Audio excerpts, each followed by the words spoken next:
A certain man had 2 sons, and the younger of them said to his father, "Father, give me the portion of goods that falls to me." So he divided to them his livelihood, and not many days after the younger son gathered all together and journeyed to a far country, and there wasted his possessions with prodigal living. But when he had spent all, there arose a severe famine in the land, and he began to be in want. Then he went and joined himself to a citizen of that country, and he sent him to his fields to feed swine.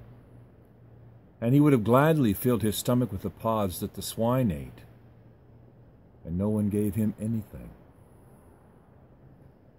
But when he came to himself, he said, "How many of my father's hired servants have bread enough and to spare, and I perish with hunger? I will arise and go to my father, and I will say to him, Father, I have sinned against heaven and before you, and am no longer worthy to be called your son. Make me like one of your hired servants." And he arose and came to his father. But when he was a great way off, his father saw him and had compassion, and ran and fell on his neck and kissed him. And the son said to him, "Father, I have sinned against heaven and in your sight, and am no longer worthy to be called your son." But the father said to his servants, "Bring out the best robe and put it on him, and put a ring on his hand and sandals on his feet, and bring the fatted calf here and kill it, and let us eat and be merry. For this my son was dead and is alive again. He was lost and is found." And they began to be merry.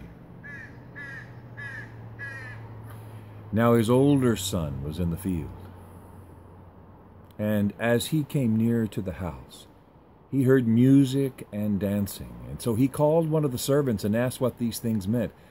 And he said to him, "Your brother has come, and because he received him safe and sound, your father has killed the fatted calf."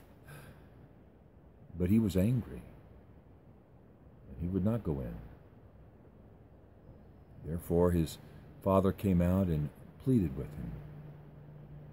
And so he answered his father, "Lo, these many years I have been serving you. I never transgressed your commandment at any time.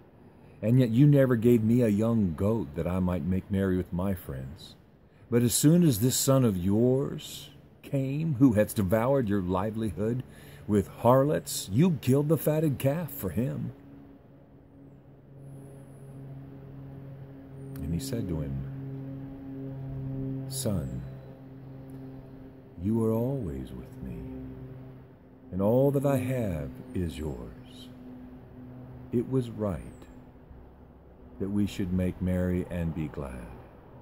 For your brother was dead and is alive again, and was lost, and now is found."